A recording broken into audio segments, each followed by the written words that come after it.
Stuff Inc. is proud to sponsor Covert Go Blue. We offer great deals on card games, tabletop RPGs, board games, and more. Take advantage of awesome sales and get 5% off your next order if you use the code CGB5 at checkout. CoolStuffInc.com.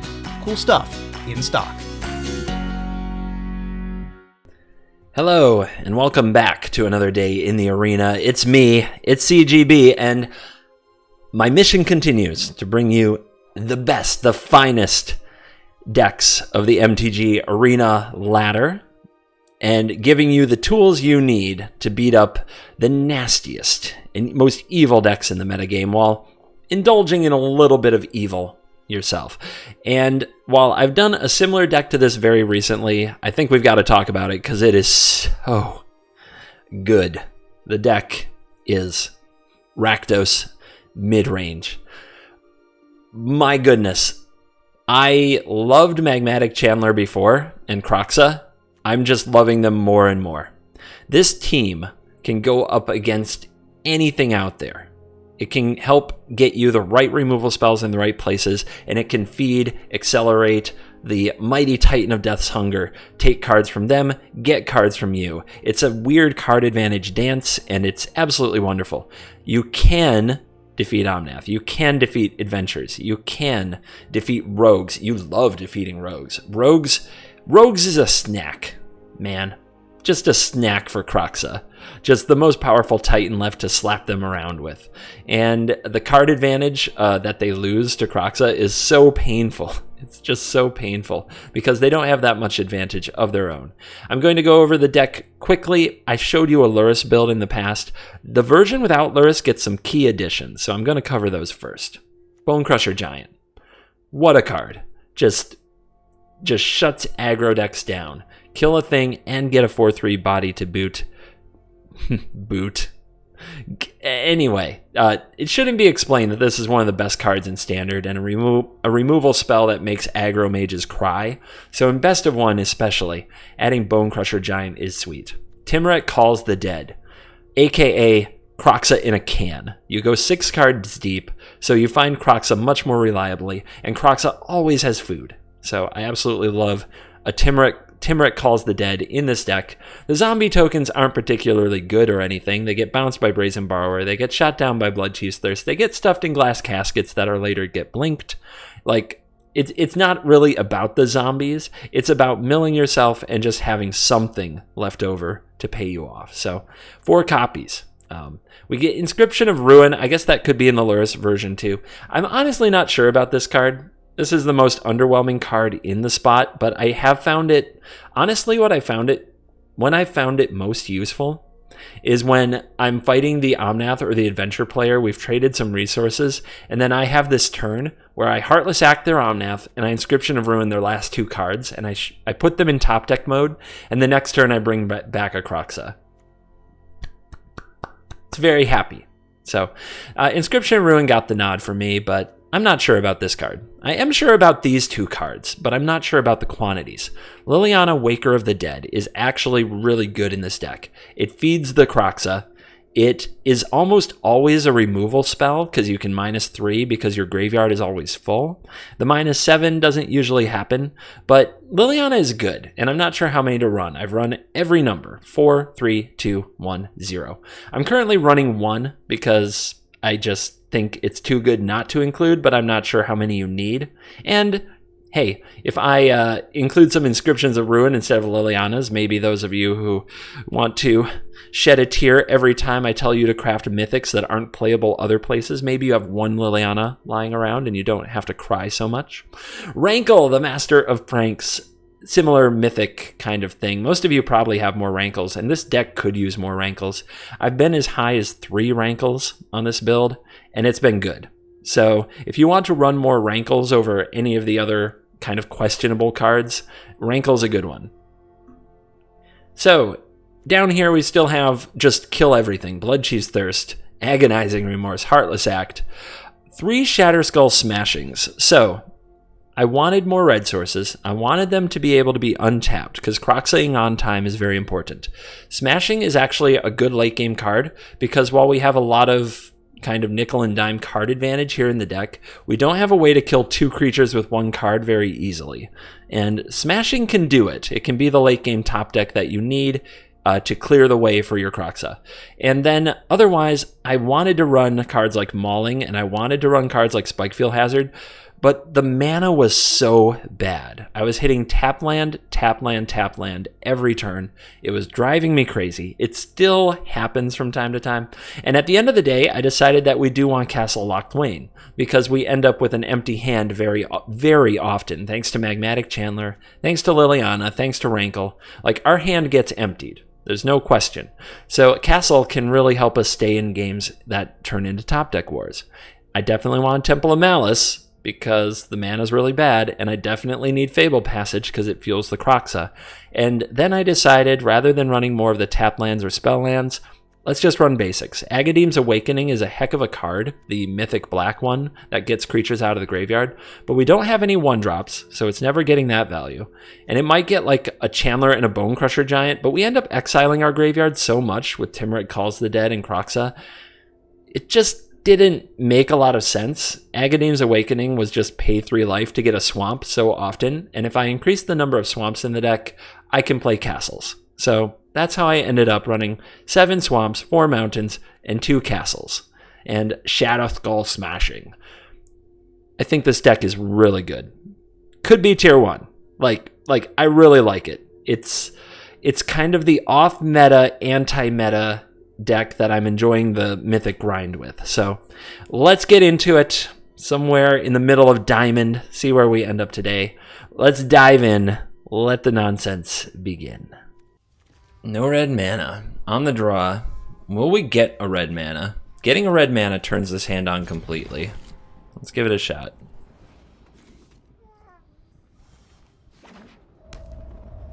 This is a Hellhound, but it's not a mono red. Perfect draw. Yes. Red-white. Dog Tribal, complete with Dog Avatar maybe? Evolving Wilds with the Hellhound. Okay. Opponent knows how to hit me in the face on turn 2. Rude. Okay, so let's remove that thing.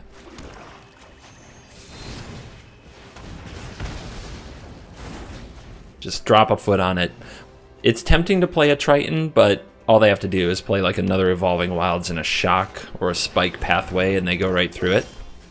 If we keep their creatures off the board, they probably can't win. So is it time for a double spell? Do we really care about the Watchdog? It does trigger Winota. But if they play a Winota, they only get 1 trigger. Then we take out the Winota and whatever the Winota gets.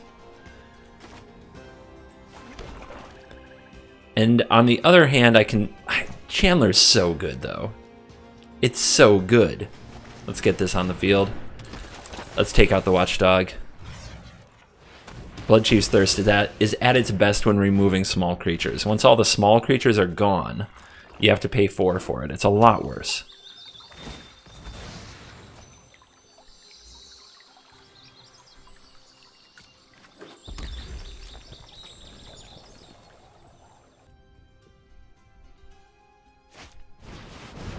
Yeah, there's Big Bassy. I guess we'll want the Death Touch creature for that. We do draw the land, and it's a land we don't want to lose, but we do need a second red. So if we activated Chandler here, I think we play a Mire Triton to try to trade with this, and then I'm wondering if we want to activate this and what we would discard. I don't really want to discard anything, so we don't have to activate it.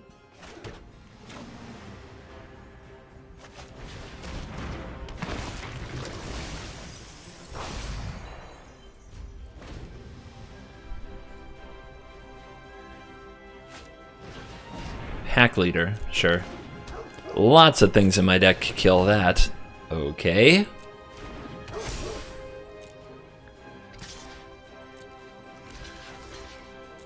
The opponent will get a Knight, so they're setting up for Winota. And these things are really annoying. So do we hold on to the Heartless Act? We can't let them have the Winota. So let's hold Heartless Act for 1 more turn. Nice draw.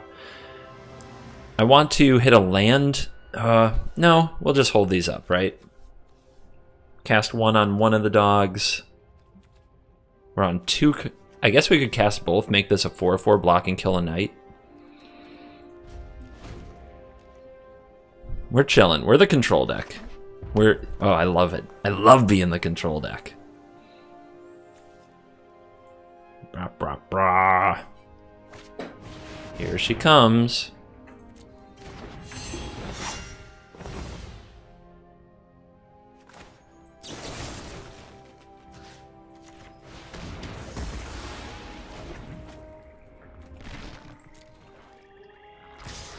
Do you think the last card is also Winota?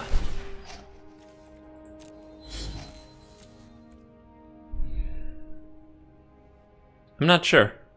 It could be. Do we take 6 here to find out?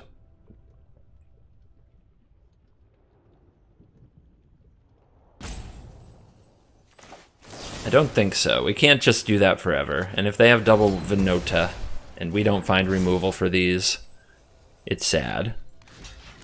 But I think just sitting here taking damage for no reason is worse. Thirst, good. Thirst, good. We'll just keep on taking out their dogs. Just smashing all their pups one by one.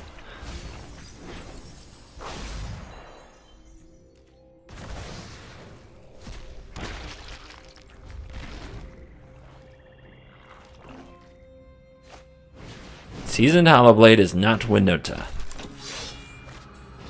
Also doesn't proc Winota if they draw one. Alright, so just keep killing stuff.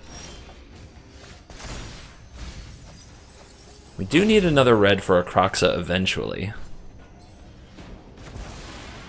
So it's really tempting to play this, but I want to keep removing things. So we're discarding this and looking for more removal spells. We don't hit. We hit second Chandler. I guess that's good. It's a very strong card. No good blocks here. No good attacks either. We can try to close.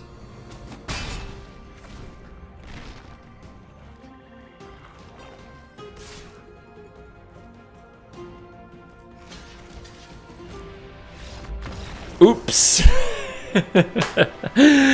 I guess they hoped I wouldn't risk my Chandler there, but yeah. I'll take that. Oh man, we're doing the tap land thing, but so be it. I should play the castle first so that if the... Well, no, it's not a 1-drop I'm afraid of, right? It's a 2-drop, like Lotus Cobra. Yeah, so I should play this first and go get the red, then play this for the black, and then proceed from there to play Chandler and draw everything I need. Everything I need. Awkward as they come.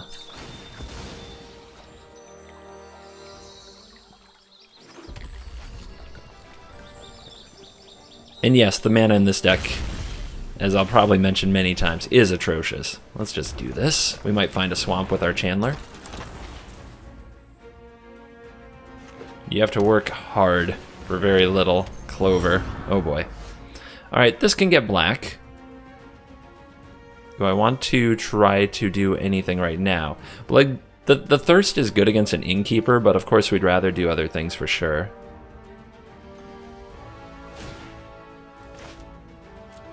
Set up for Liliana, for example. There's a Bonecrusher Giant and a Kroxa. We can't cast the Kroxa. We can cast the Giant. Neither one is good. So that was a really unfortunate way to hit. I guess they both get exiled, which is also very unfortunate. But was really hoping for a swamp there. Deck does not like to cooperate.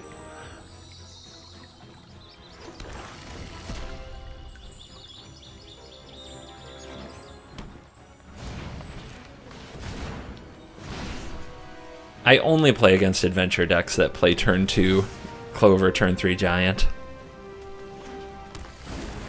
Of course. Alright, that's gotta die. Well, if I know what I'm doing with my turn, there's no need to activate the Chandlers. Unless I want to try to fill my graveyard and hit another land drop. But if we miss land, it's a disaster.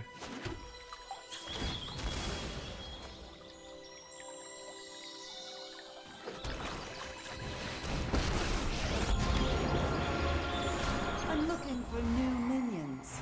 Careful.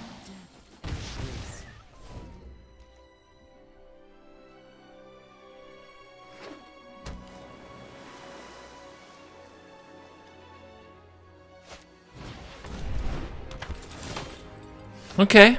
Okay, they say go. Let's see what we can cook up. Can probably find a removal spell of some kind. Oh, it's 2 good ones too. But we'll take the giant. Stompy stomp. I only have 1 card in hand.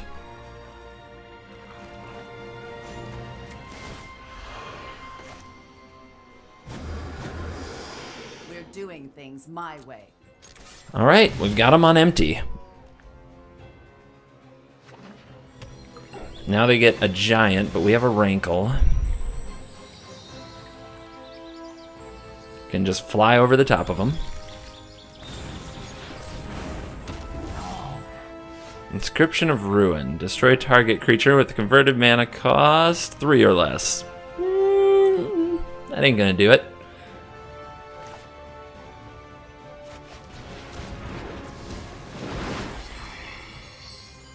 Do I try to turn this into a land, or do I draw a card with the rankle?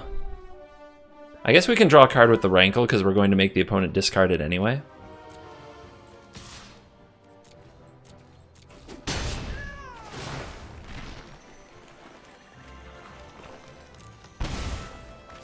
Mire Triton. Was it worth it?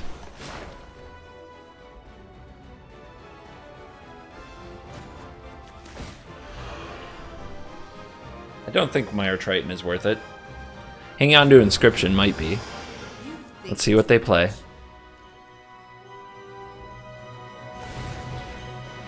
Lovey-dovey.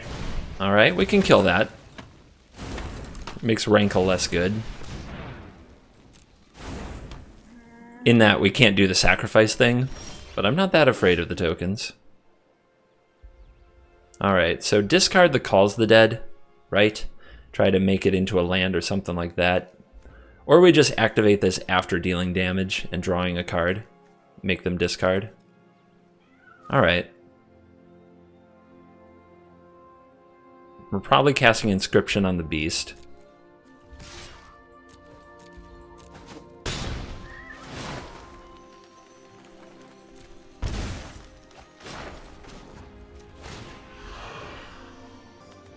Trying to decide if I want to hit this land. Let me play out my hand better. It's actually kind of tough. Sorry for the loss.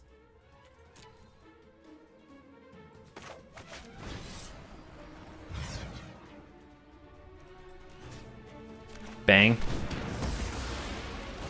And then it's like, do I want to discard this to try to turn it into a land? I guess not. Plus we get to block for Liliana. Off the top, Adventure Deck. What you got? So much pressure on every top deck. Of course, as soon as it's a Fae of Wishes or an Escape to the Wilds, you. Well, that happened. On the bright side, they have to be proactive cards. And you have to play them. You have to get rid of the Rankle, and you have to get rid of the Liliana. Can they do that? Redcap Melee comes to mind. They would have to sacrifice a land, which I'm sure they don't like.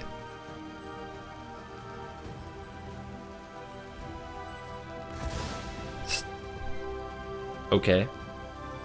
Sure. It's a little bit of a trap with the Liliana because of the discard effect, that you can respond with a Stern Dismissal, make me discard my creature, but it's face up, I can play around it. They only have 1 blue source here. Yeah, it's the melee. How do you want to play it?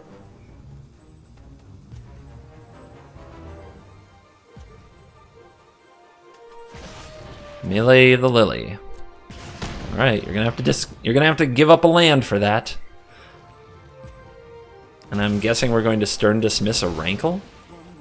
Or are we going to cast the Fae of Wishes to block the Rankle?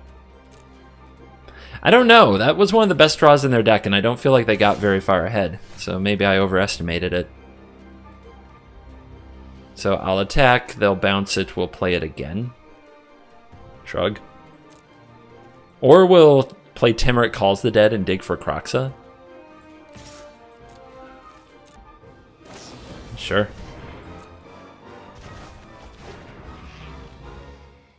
So let's give up on the Mire Triton. Let's see if we can locate something better. Or just hit our land drop is fine. Let's play this after we play the Timurit Calls the Dead because it's going to mill.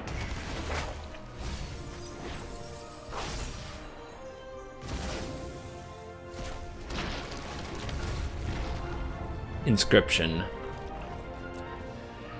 Does blow up the Fae of Wishes, which might need to be the play. I'd still prefer to get this when I have the mana to kick it. And I'm not that scared of the Fae. We'll find something to kill that when we need to. What I really want is Kroxa.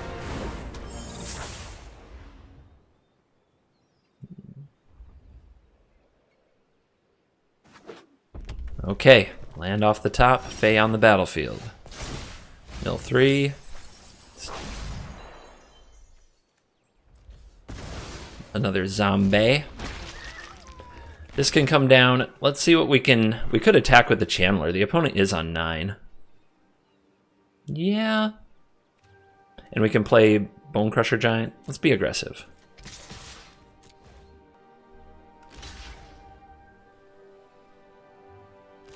Sure.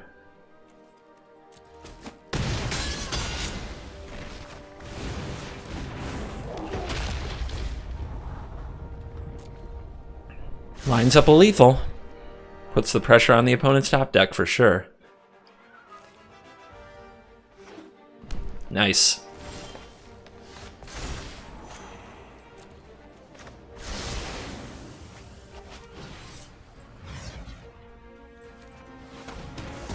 One of the downsides of the adventure deck, they have to run a lot of basics. And when you top deck basic land, it isn't particularly good. Alright, sweet hand. Channel, channel, channel.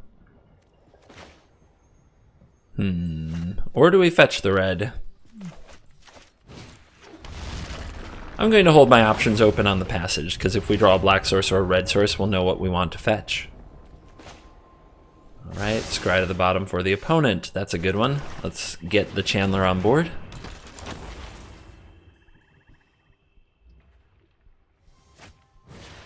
No! So cruel. I was having fun with that.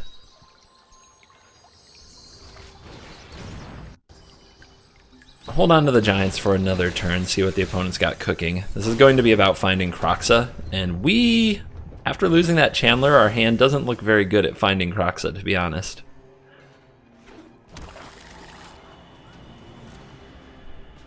Okay, that's a lot of land. Hopefully we're done looking at land for a minute.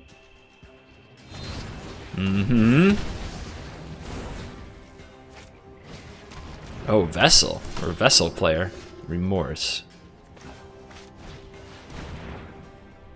That's a lot of Vessel.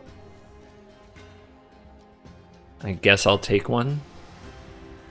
I don't know, man. Eventually they'll come back somehow, and I'm not sure how that's going to work. No point in thinning the deck just right now. We know what's on the bottom. And it's not thinning if you know that there's a land on the bottom, it's just neutral. If there are 2 lands on the bottom, it's anti-thinning, for those of you big brains who ever make that play.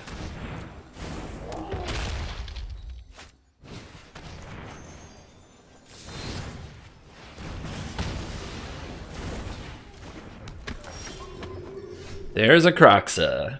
Alright, how much? We got 5, so we want to get this thing online.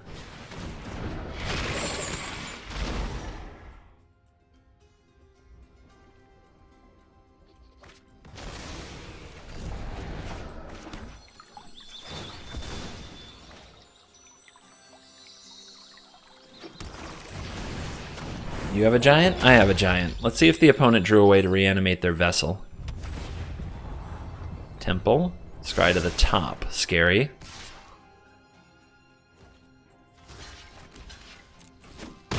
Tradesies, sure. More stuff in my graveyard seems good.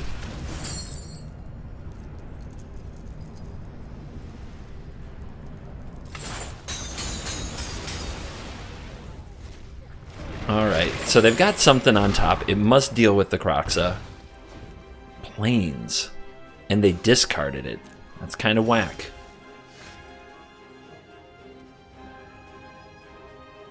Full control here. I just want to see if I get this trigger off. I mean, surely it's a removal spell. They've got to play it here. They've got to. And there it is. Okay.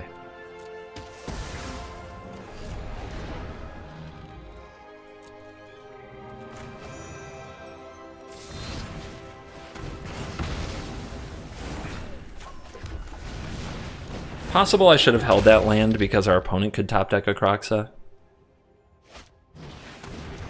Oh, that's grr. This is a good draw though.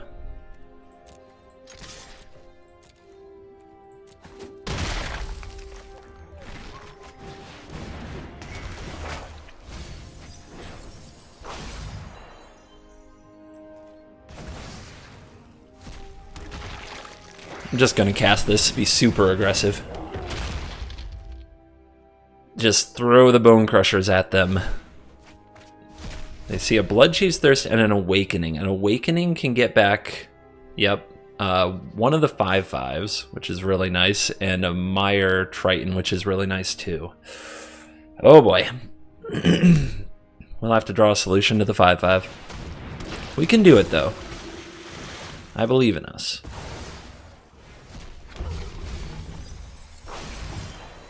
So I could have, I told you we would, I could have held up the Bone Crusher Giant to remove the Vessel upon reanimation.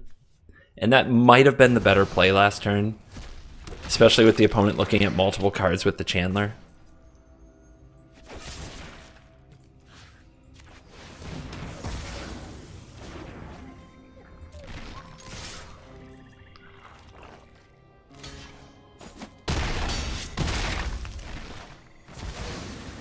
All right, they need a miracle.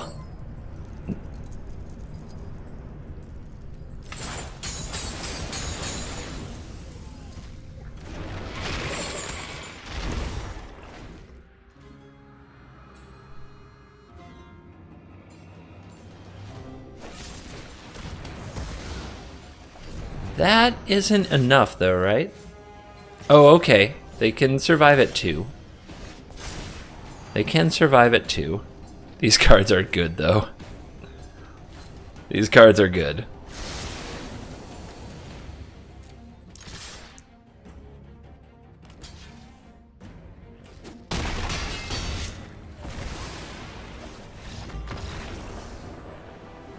And that's the scoop. Yeah. Chandler. I have trouble saying no to Chandler. Chandler's my friend. This Rankle on the play seems like it could be good. Nice curve topper. Oh, Seed of Life's Bounty. Could kill it. Let's see what the opponent plays next turn. I love channeling. Channeling is the nuts, dudes.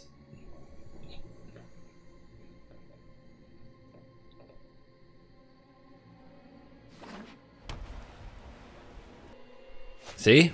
They're already stumped. What do I do? Alright, make this a 2/2 with lifelink.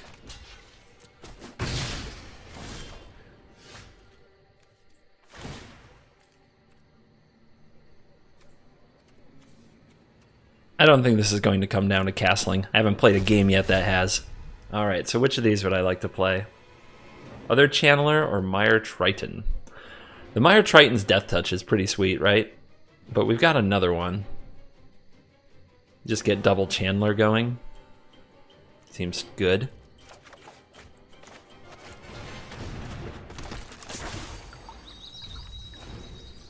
As we try to locate Kroxa. Where are you at?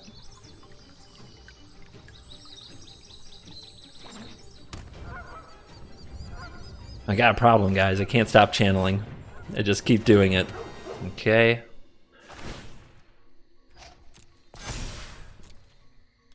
Well, the opponent gets their lifelink on, and now they've got indestructible. This is going to be a pain in the butt. This game's not going to be a bit of a train wreck for a minute, but we found Kroxa. So how many cards in the graveyard? Just one. We've got a long way to go there. See if we hit a land drop this way. Bloodchief's Thirst is a nice one, but I think I just want the land and the Rankle.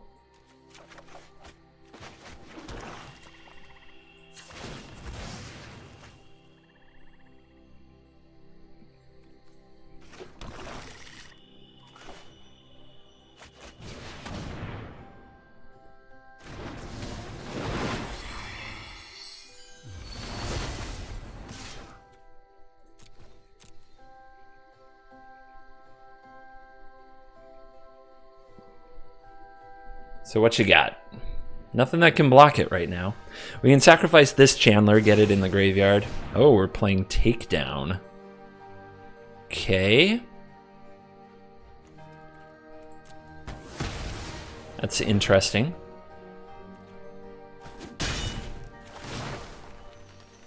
So, sacrifice a creature, discard a card. We're trying to set Kroxa up for success. And let's discard, I guess, the Mire Triton, because Bone Crusher Giant's more likely to be useful.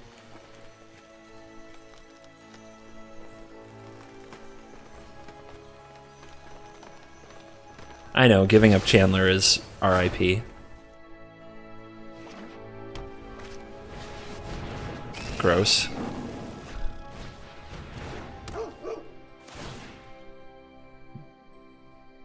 Yep, they've got a good draw. There's no way around it now. We are going to get wrecked. Heartless Act and Bone Crusher Giant.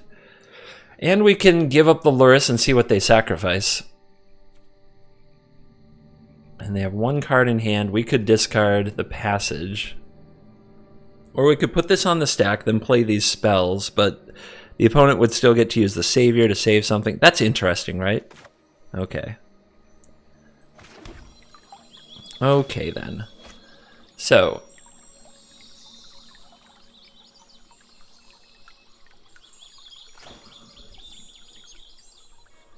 If we try to Bone Crush the Lurrus, this sacrifices to protect it.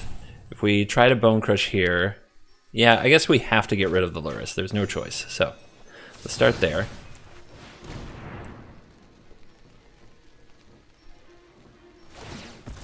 Uh-huh. Destroy target creature with no counters. That's you.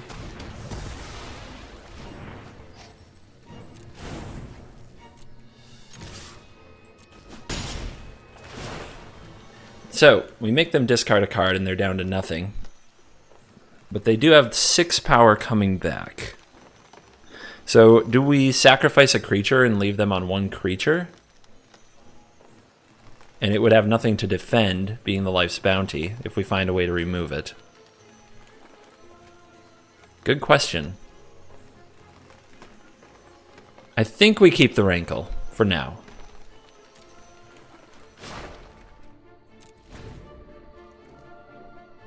We're definitely going to have our eye on the top of the deck. That's kind of nasty.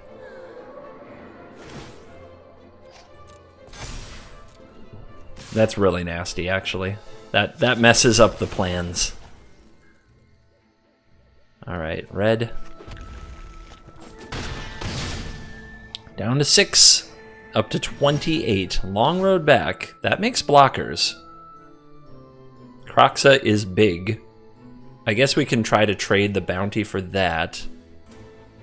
This gives protection, though, so we need to make the opponent sacrifice.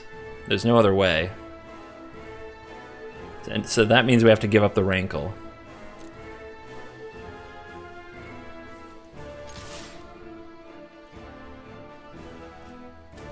Because the opponent can make the Alseid unblockable. Each player sacrifices a creature. I could also pay a life for the card.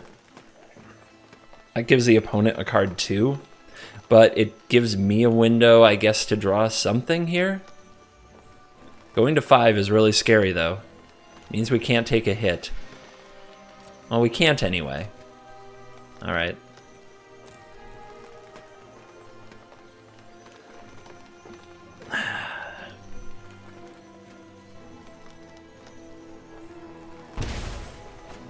Not good.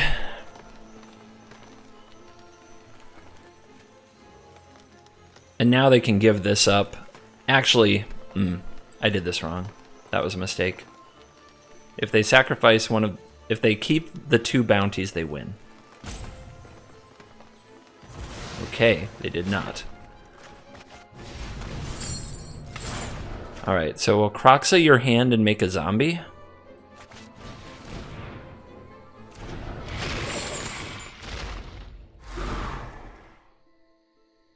I don't really want to chump block with this. Although I guess the trade would be acceptable.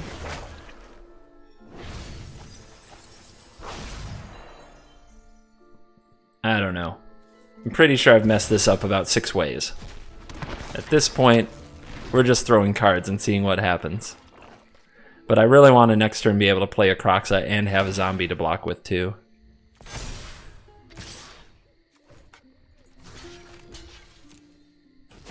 Alright, draw a land or something useless for a turn, please. Well, whatever it is, you held it, and that's weird. Because Kroxa is going to enjoy that. I love drawing a basic land in a moment like this. I put all these Shatter Skull Smashings in my deck. What do I draw? Basic land.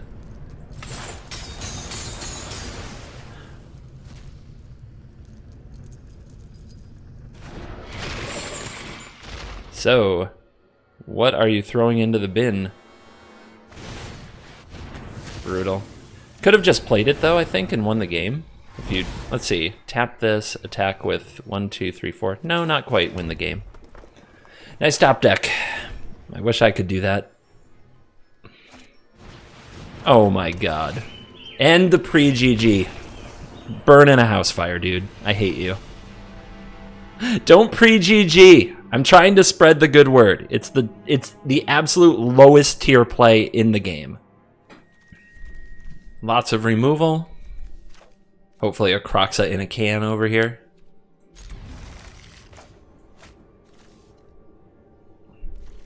Looking for another black. Roguey Rogue Rogue. Let's do the scry that won't matter. But we'll try to scry closer to a Kroxa since we won't get the card anyway. Scry anything that's not Kroxa to the bottom.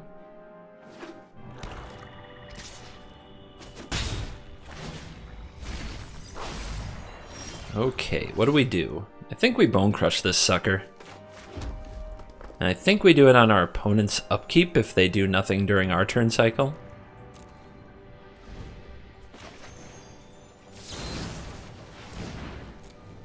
It's currently too much for Drown in the Loch to contend with, and not letting them play their land or see their next card means they have to commit to a play in that window. There's Kroxa. Yeah, baby. We still need the swamp. So what do? They did nothing with this mana last turn. I think we just Kroxa them. Just try to make this a battle about cards. Okay. I guess they figure they would discard something anyway.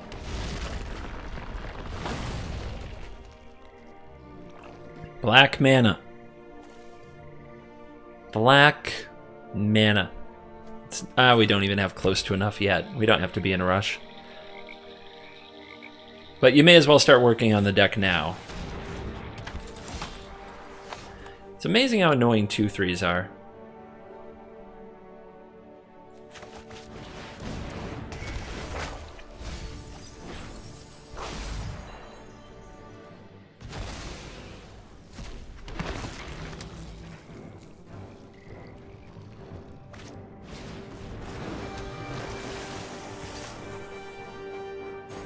Wind Rabba.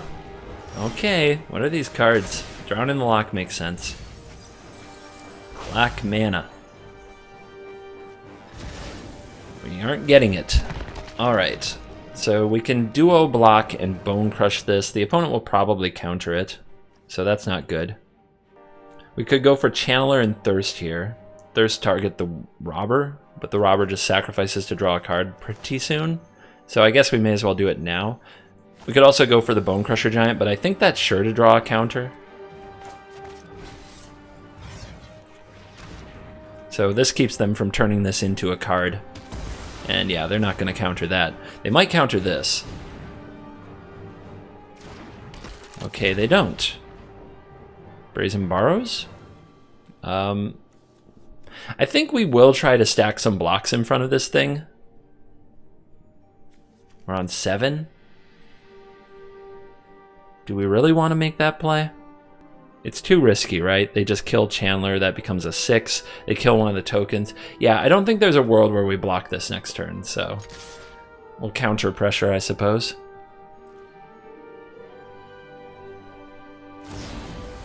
And it is Brazen Borrower.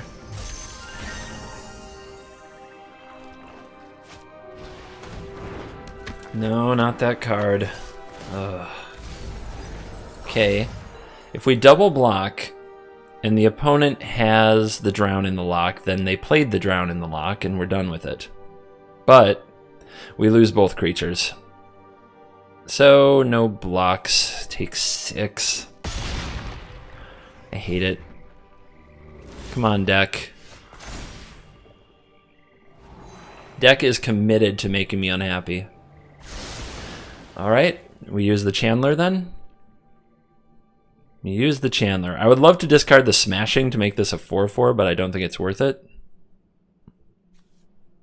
It is, though, because we don't need another red. And we definitely don't need to pay 3. Come on, deck. Come on, deck. Okay. I mean, that is slow, but it works.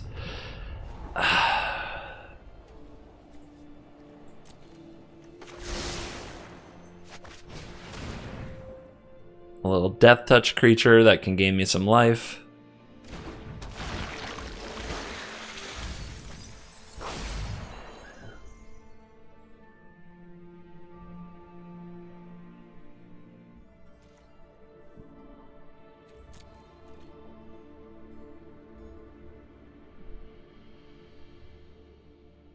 Well, Heartless Act, okay. Okay, so we're taking a bundle and then we're going to try to recover. The opponent's going to have to draw another removal spell. Which normally they do. Seems to be no problem for the rogue deck. At least not for our opponents. We can Croxa them.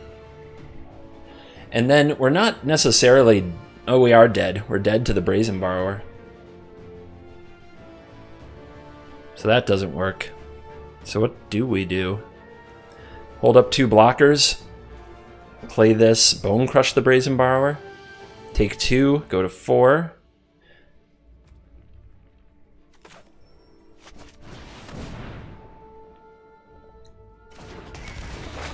Resolves. Another Croxa. The zombies also have the side effect of giving some life.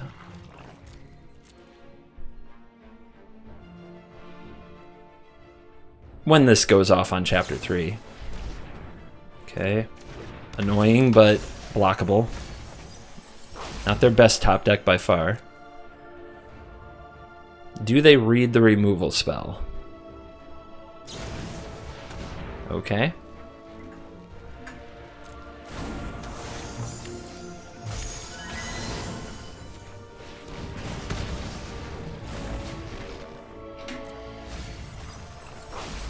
Alright, what do you got?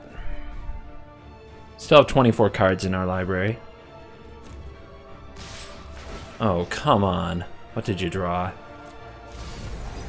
You monster.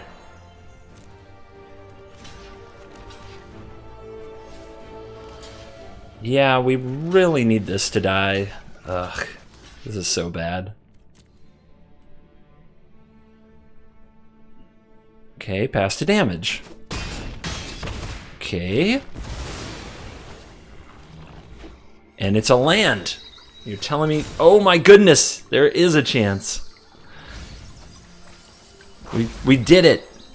We did it. We wore the rogue deck out of amazing cards. Okay. And now we close as quickly as any deck ever has with Kroxa here. We just go right at them. They're going to get the Scries. But they're kind of on the back foot already. And there's a Rankle. So they take 3 here. Next turn they take another direct 3, and there's an attack for 8, plus Rankle is 12. It's a lot. Was that attack the move last turn? Should the opponent have tried to keep their board state and set up a way to blow me out when I try to double block the rogue, the 6/3 menace? Maybe. I don't know, man. I don't know. If I was in their shoes, I don't know if that attack is right. They definitely did it in a way that reminded me of red decks with Embercleave, like, ha, I drew a great card, you're just dead. But that wasn't the case. Okay, they scried a Bloodchief's Thirst to the top, and we just bring it back. It's not gonna do it. So if we draw this, I guess it doesn't really matter, so put that away.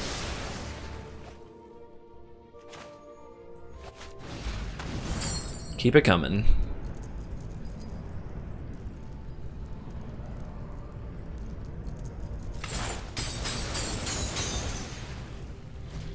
Do we keep the Shatterskull smashing, do you think? It's a removal spell. No, we'll play it out. We might draw a 2-drop to go with our Kroxa. Okay, see, there's the 2-drop. Here comes Rankle. I imagine the opponent's going to make my Kroxa die. Play this. 16 cards in the deck going to 14.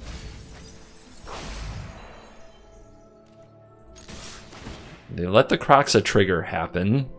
That's a mistake. Zareth-san. Okay. And you're dead. And you're dead. It wasn't a mistake if they had removal. I assumed that they had removal. If they have Zareth-san, yeah, you can wait for the Kroxa trigger. Weird hand, but keepable. Go get black. This will be red. Make stuff happen. 2 Kroxas in hand. Don't know if that's great, especially without a channeler to drop them off.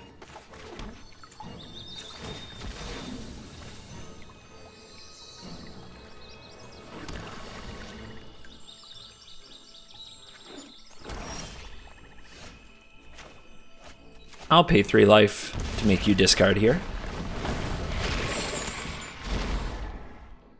What are we up against? And why is it rogues? Well, they didn't play Thieves Guild Enforcer. I guess that's good news. So do we hold up removal here? Are we going to get stuck on 3 lands again? Maybe. Maybe. I guess them filling my graveyard isn't the worst thing. Yeah, I'll just Kroxa you twice.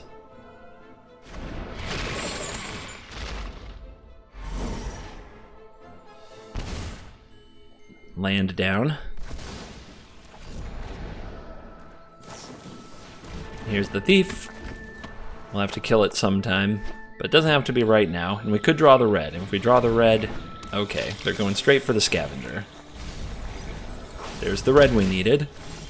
There's the red we needed too. All right, good turn, good turn. So Heartless Act. We could also double Bone Crush and let them keep the Thought Thief to fill my graveyard to bring out Kroxa next turn. The double Bone Crusher Giant's appealing because they don't have that many things to Bone Crush. And once the Heartless Act is gone, it's gone. So if they have double Scavenger, we're in trouble.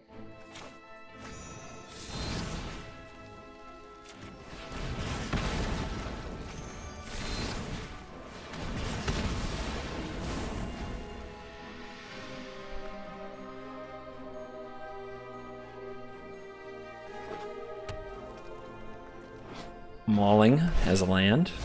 They fill our graveyard, thank you. Proxa appreciates this.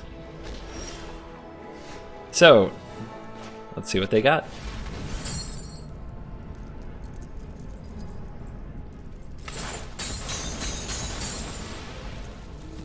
Drown in the Lock won't stop it now.